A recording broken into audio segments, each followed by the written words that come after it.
It's becoming more and more clear as the days go by that retail will, in fact, be late to the game. They are, in fact, later in this market cycle. Obviously, by this time, under normal circumstances, we would have seen adoption already begin to take place. But where adoption is happening is not with retail. It's like we were discussing government, enterprise, institutions. In fact, there's some big news that we need to talk about that has happened over the last 24 hours. But why I'm still excited about this is if retail is so late, it's like a crap ton of people trying to fit through a very small doorway. And that's how we can get these massive pumps across the crypto market. And that may be happening a lot sooner than people realize. So if you guys are new or haven't already, make sure you hit that subscribe button down below, hit that bell. It's free to do. It'll keep you updated anytime there's new content live here on the channel. So obviously over the last 24 hours, we've just dealt with some chop in terms of ADA, like we've been talking about. We're in that SOS phase. We're up, we're down. It's been actually very easy to trade this, to be honest with you guys. I keep playing with some leverage. I keep doing some winning trades, taking profit, opening up some positions at lower prices, and rinse and repeat. And I'm sure a lot of other people have been doing the same. Personally, I've also been trying to just accumulate positions here. And I want to talk about this more in just a moment, but when we're looking at ADA, we did some good things. We closed above our 20-day moving average. Our candle today is above there as well. We have the possibility of building a hammer candle day. Didn't do that yesterday. What we've been getting is a lot of doji candle days. In fact, this is very reminiscent of BTC back in February. I don't know if you guys remember that. We had just doji day, doji day, doji day, doji day. And then finally, BTC started to actually see some movement that unfortunately led us to a drop in the later part of February. We know what happened at that point. But what I will say right now is BTC is showing a lot of positive signs too. We're in a bull pennant once again. It's showing that we should have a break by Friday on this. And it's possible that we could, in fact, have a break to the upside, just as we did back on May 18th. That obviously brought us from 103K up to 112K.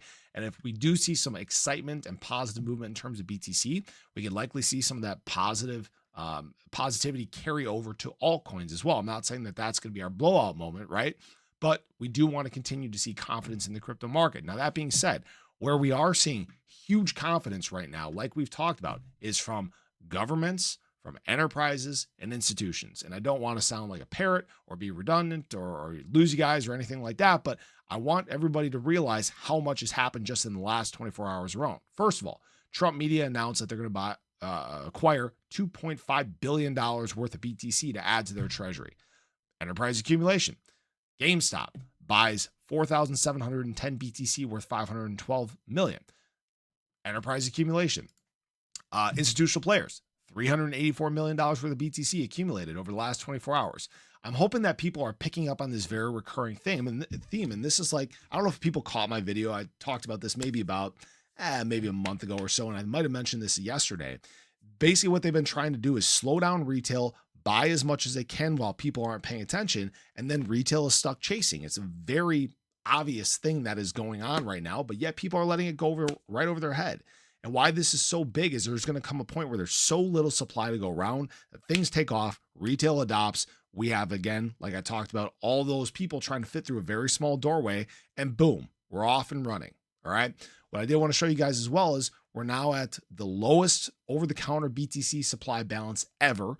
We've dropped from 203,000 down to 115,000 BTC since January of 2024, and it is in fact accelerating. They are getting as much as they can on the cheap before things take off, okay? And again, biggest thing we're waiting for is still just a lot of this capital that's on the sidelines to start re-entering altcoins, right? That's why BTC is doing well while this is just kind of staying sideways. Retail's parked, all right?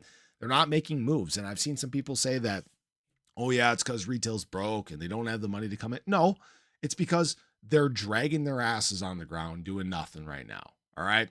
People that already have capital in the market, they're scared crapless. They're expecting that we're going to have some sort of retracement, and understand that it's possible, right? Actually, if we take a look at M2 liquidity, which I do like to look at, what this is showing is if we do follow this to perfection, we could actually have a retracement for BTC down to about 104K or so. Not saying that has to happen for sure. We've had times in the past where it hasn't tracked perfectly, right? And what we could be looking at is kind of a chop in terms of BTC here. And then it just extends and just runs and runs and runs because, again, of supply shock, because of how much accumulation is taking place. And then once again, we get a little burst in terms of altcoins and we're off to the races, right? Now, I will say that in terms of ADA, we're seeing some great things as well. Bitstamp actually integrated ADA staking, bringing access to over 5 million users across the platform. No report yet, at least as to whether this has a governance front end or not. I don't believe it does. So those who have ADA on Bitstamp, I don't believe they're going to be able to partake in governance voting. So just be aware of that. But what you need to know right now is like this, like, I don't say like that often.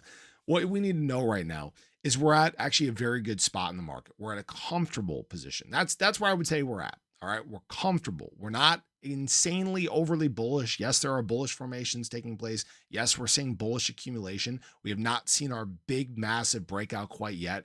Retail is not here yet, but they will be coming. All right.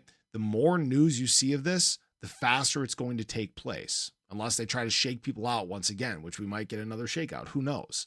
But that is why, me personally, I'm not playing games. I'm just sitting here. I'm watching. I'm waiting. The news is huge.